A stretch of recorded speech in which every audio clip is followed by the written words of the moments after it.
வந்திருக்கும் அனைவருக்கும் வணக்கம் என்பதா, இல்லை நொந்திருக்கும் அனைவருக்கும் வணக்கம் என்பதா என்கிற அளவிற்கு குறிப்பிட்ட காலத்தை தாண்டி நிகழ்வு நடந்து கொண்டிருக்கிறது. இதே அரங்கத்தில் ஒரு நூல் வெளியீட்டு விழா இருக்கிறது. அதை வெளியிட்டு பேச வேண்டியவனும் நான் தான்.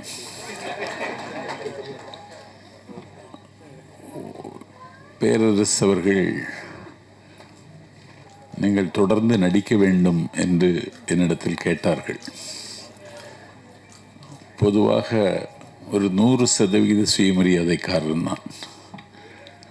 யாரிடத்திலும் எதற்காகவும் நான் போய் யாருடைய வாசலிலும் நின்றதில்லை. எனக்கு வந்திருக்கிற வாய்ப்புகள் எல்லாம் தானாக வந்ததானே தவிர நானாக கேட்டு பெற்றதில்லை. ஆனால் சினிமா எனக்கு புதியது தான். ஒரு சினிமா ஒரு மிகப்பெரிய தாக்கத்தையும் வீச்சையும் ஏற்படுத்த முடியும் என்பதை நான் மாணவனாக இருக்கும் பொழுதே நான் உணர்ந்திருக்கிறேன். மக்கள் திலகம் எம்ஜிஆர் இந்த மண்ணில் முதலமைச்சராக இருந்தார் என்பதற்கு சினிமாவும் ஒரு காரணம் என்பதை யாரும் மறுக்க முடியாது. கலையும் இலக்கியமும் மக்களுக்காக என்றான் மாயோகோஸ்கி. ஆகவே கலையும் இலக்கியமும் மக்களுக்காகவே இருக்க வேண்டும். அறிஞர் பெருந்தகை அண்ணா அவர்கள் ஒரு மிகப்பெரிய பேரறிஞர்.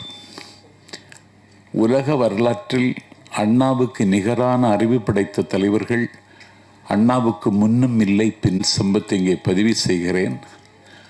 அந்த அண்ணா இந்த கலை உலகத்திற்கு என்ன செல்வாக்கு இருக்கும்பதை சரியாக உள்வாங்கி கொண்டார். அவரே ஓர் இரவு என்கிற நாடகத்தை ஓர் இரவில் எழுதி முடித்தார். சொர்க்கவாசல் என்று ஒரு நாடகத்தை எழுதினார். சிவாஜி கண்ட இந்து சாம்ராஜ்யம் என்னொரு நாடகத்தை எழுதி காகப்பட்டர் வேடத்தில் அண்ணாவே அரிதாரம் பூசி நடித்தார். அந்த அண்ணா அவர்கள் கலைக்கு இருக்கிற மரியாதை உணர்ந்து கொண்டு மக்கள் திலகம் எம்ஜிஆரை, நடிகமணி டிவி நாராயணசாமியை, லட்சிய நடிகர் SSRஐ அண்ணா அவர்கள் சரியாக பயன்படுத்தி கொண்டார்கள். நிலத்திமிங்கலங்கள், பண்ணை பிரபுக்கள், ஆலையரசர்கள் கொள்ளிடமாக இருந்த காங்கிரஸ் வல்லாதிக்கத்தை வீழ்த்துவதற்கு அண்ணா விரல் தேய எழுதி, குரல் தேய பேசி, கால் தேய நடந்து ஒரு 18 ஆண்டு காலம் இரவை பகலாக்கி, பகலை இரவாக்கியதற்கு பிறகும் வெகுஜன மக்களினுடைய அன்பை பெற வேண்டுமென்றால் சினிமா என்கிற ஆயுதத்தை எடுத்துக்கொள்ள வேண்டும்ங்கிற முடிவுக்கு அண்ணா வந்தார். அண்ணா காங்கிரஸை எதிர்கொள்வதற்கு என்னுடைய கையில் காசு இல்லை, ஆனால் நெஞ்சில் மாசில்லை தம்பி, உதவி செய்ய வாருங்கள் என்று அண்ணா அழைத்த பொழுது அண்ணாவினுடைய அணிவகுப்பில் இருந்த தம்பிமார்கள் வரிசையாக நின்று அண்ணாவுக்கு தேர்தல் நிதி கொடுத்தார்கள். அந்த வரிசையில் தங்கத்தில் முகமெடுத்து சந்தனத்தில் உடலெடுத்து வந்த சரித்திர தலைவன் மக்கள் திலகம் எம்ஜிஆரும் அந்த வரிசையில் நிற்கிறார். அண்ணா எம்ஜிஆரை பார்த்தவுடனே, நீ இதற்கு நிதி தர வந்தாய்? நீ தேர்தல் யுத்த காலத்தில் தெருவில் உன் முகம் காட்டு, 30 லட்சம் ஓட்டுகள் பெட்டியில் வந்து விழும் என்று அண்ணா அவர்கள் எம்ஜிஆரை பார்த்து அன்றைக்கு சொன்னார்கள்.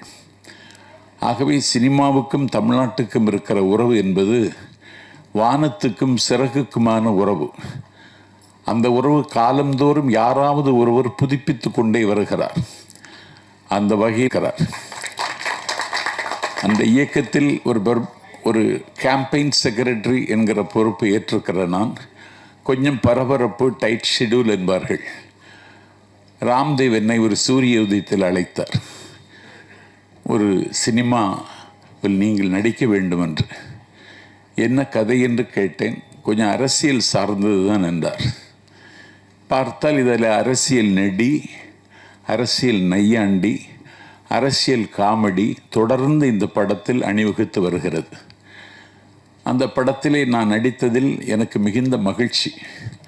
எனக்கு இந்த படத்தில் நடித்ததன் மூலம் கவிதாலயா சரவணன், ரவி மரியா, கஞ்சா கருப்பு, கேமராமேன் கார்த்திக் நாயர் போன்றவருடைய நட்பும் தொடர்பும் தோழமையும் எனக்கு கிடைத்திருப்பது இந்த படத்தில் எனக்கு கிடைத்த லாபம். ஆனால் ஒன்று, அரசியல் நெடி கடந்த படங்கள் தொடர்ந்து வர வேண்டும். ஏனென்றால் ஒரு சொற்பொழிவாளனுக்கும் எழுத்தாளனுக்கும் தான் அரசையும் அரசாங்கத்தையும் அவலத்தையும் அம்பலப்படுத்த வேண்டும் என்கிற பொறுப்பில்லை. சினிமாவுக்கும் அந்த பொறுப்பு இருக்கிறது. Right to differ, right to criticise, எல்லாற்றையும் விமர்சிக்க வேண்டிய கடமை சினிமாவுக்கும் இருக்கிறது. அந்த வகையில் இந்த படத்தை சரியான இடத்தில் கொண்டு வந்து தம்பி ராம்தேவ் இயக்கி இதை வெற்றிகரமாக இன்றைக்கு வெளிக்கொண்டுகிற ஒரு இடத்தில் அவர் வந்து நிற்கிறார். இந்த படத்திலே அரசியல் நையாண்டி நெடி எல்லாம் இருந்தது என்பதை விட இந்த படம் சமகால சூழலை பதிவு செய்திருக்கிறது. எப்போது ஒரு கலைஞன் சமகாலத்தை பற்றி சிந்திக்காமல் படம் எடுக்கவில்லையோ அந்த படம் தோற்று போகும், தொலைந்து போகும். ஆகவே சமகால சூழலை மையமாக வைத்து எடுத்திருக்கிற இந்த படம் பெரிய ஸ்டார் நட்சத்திர தகுதி உள்ளவர்கள் இந்த படத்தில் அணிவகுக்கவில்லை. நான் ஒரு புலிவாளன், அண்ணன் பழக்கருப்பையா ஒரு புலிவாளர். நாங்களெல்லாம் இந்த படத்தில் நடித்திருக்கிறோம் என்று சொன்னால் ஒரு கலைக்கும் இலக்கியத்துக்கும் மதிப்பு கொடுக்க வேண்டும் என்பதல்ல. ஒரு சமகால சூழலை பதிவு செய்கிற படம் நீண்ட இடைவெளிக்கு பிறகு தமிழ்நாட்டில் வருகிறது, வந்திருக்கிறது என்றால் அந்த கடமையை செய்தவன் இயக்குனர் ராம்தேவ். அவருக்கு முகமாகவும் அவருடைய தாகத்திற்கு தண்ணீராகவும் அவருடைய பசிக்கு சோறாகவும் கவிதாலயா சரவணன் அவர்கள் வாய்த்தார்கள். 3 நாட்கள் தேனியில் முற்றுகையிட்டு இந்த படத்தில் நடித்து கொடுத்ததில் நான் மிகுந்த மகிழ்ச்சி அடைந்தேன். இந்த படத்தினுடைய வெளியீடு விரைவில் வரும் என்று நான் கருதுகிறேன். என்னை பொறுத்தவரையில் தொடர்ந்து இது போன்ற படங்கள் வர வேண்டும். படங்கள் வருவதன் மூலம்தான் இந்த கலையையும் நாம் பாதுகாக்க வேண்டிய கடமை இருக்கிறது. ஏனென்றால் ஒரு நுகர்வு கலாச்சாரத்தின் நுகத்தடியில் நீங்களும் நானும் பூட்டப்பட்டு விட்டோம். எல்லோரும் இன்றைக்கு ஆண்ட்ராய்டு ஃபோனிலேயே தங்களுடைய பொழுதையெல்லாம் செலவழித்து கொண்டிருக்கிறார்கள். செத்து கிடக்கிறவன் கையிலும் ஃபோன் இருக்கிறது, அப்பொழுதும் ஃபோன் ஒலிக்கிறது. பக்கத்தில் இருக்கிறவன் இதை எடுக்கிறான். அண்ணாச்சி இல்லையான்னு கேட்டான், போயிட்டாருன்னா. இல்லையே, வருவேன்னு சொன்னாரேன்னுங்கிறான். அவர் தான் போயிட்டாருன்னா. திருப்பி எப்போ வருவாருன்னு கேட்டான். வர முடியாத ஊருக்கு போயிருக்கிறார், இனிமேல் வரமாட்டார்னு சொன்னவரும் விட மாட்டேங்கிறான். இப்படி தொலைபேசியை கட்டி அழுது கொண்டிருக்கிற ஒரு சமூகத்தில் ஒரு பெரிய ரெவல்யூஷனரி, இன்னும் சொல்லப்போனால் ஒரு கல்ச்சுரல் ரெவல்யூஷன் உருவாக்க வேண்டிய கடமை இயக்குநர்களுக்கும் சினிமா உலகத்திற்கும் இருக்கிறது. அது ஒரு மிகப்பெரிய வேலை தான். அந்த வேலையை செய்வதற்கு வருகிற காலத்தில் திரையுலகத்தில் இருக்கிற பிரமுகர்கள் முன் வந்தால் நாடும் வீடும் நலமாகும் என்பதை சுட்டிக்காட்டி பல வெற்றி படங்களை இயக்குகிற கடமை வருகிற காலத்தில் ராம்தேவுக்கு கிடைக்க வேண்டும் என்றும் கவிதாலயா சரவணன் அவரை கைவிட்டுவிடக்கூடாது என்றும் கேட்டு இந்த படம் வெற்றி பெற என்னுடைய வாழ்த்தை தெரிவித்து விடைபெறுகிறேன்.